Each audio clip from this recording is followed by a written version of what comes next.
नमस्कार। कार्टून कहानी channel TV तक 1993 में आप लोगीन के स्वागत बा। तो देखी वीडियो शुरू। भारत के मध्य में फैला एक घना रहस्यमयी जंगल था, दुर्ग वन।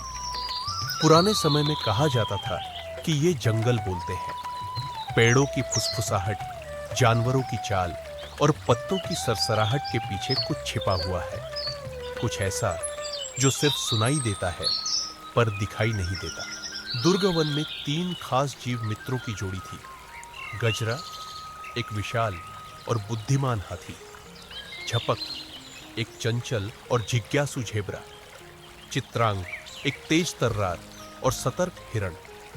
ये तीनों जंगल के हर कोने से परिचित थे, लेकिन एक जगह थी जहां जाना मना था, नीम गुफा।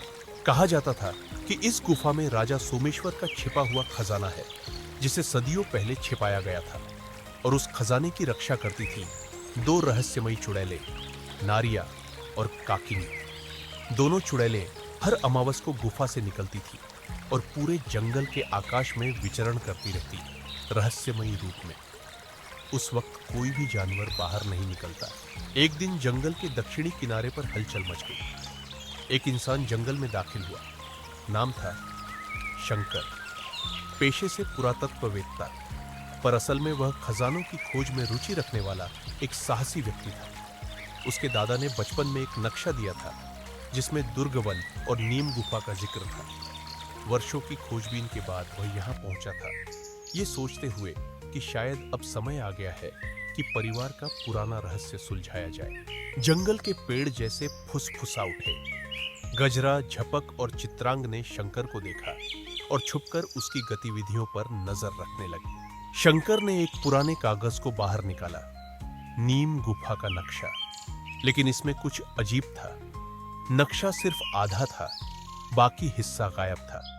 उसमें एक श्लोक लिखा था, जो देखे धूप में परछाई, वही पाए राह सच्ची भाई। अमावस की रात करे जो आरंभ, उसी के हाथ लगेगा धर्म। शंकर उलझ गया। तभी चित्रांग की नजर उसके नक्शे पर पड़ी।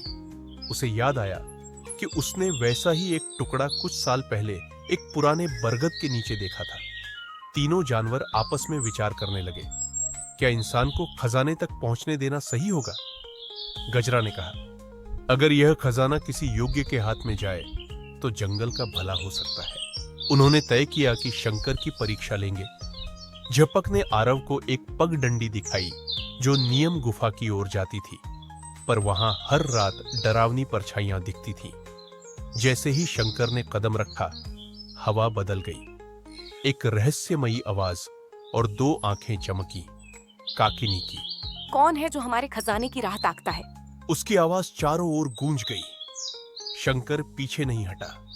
उसने एक मंत्र अपने मन में पढ़ा, जो उसके दादाजी का आखिरी मंत्र था, और अचानक धुंध छंट गई और रास्ता साफ हो गया। चित्रांग बोला, वह भय से नहीं डरा, शायद वह योग्य है। शंकर गुफा तक पहुंचा, लेकिन द्वार पर एक रहस्य था।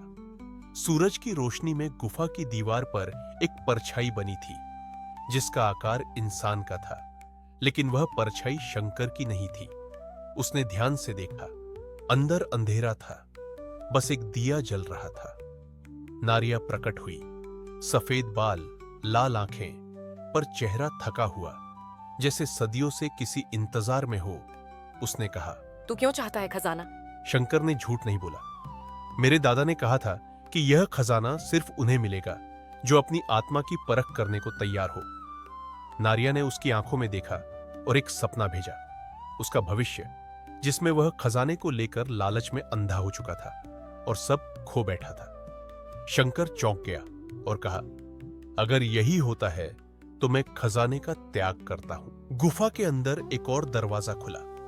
उसमें कोई सोने चांदी का खजाना नहीं था। वहां एक विशाल ग्रंथ था, धर्म ज्योति, जिसमें सदियों पुराना ज्ञान छिपा था।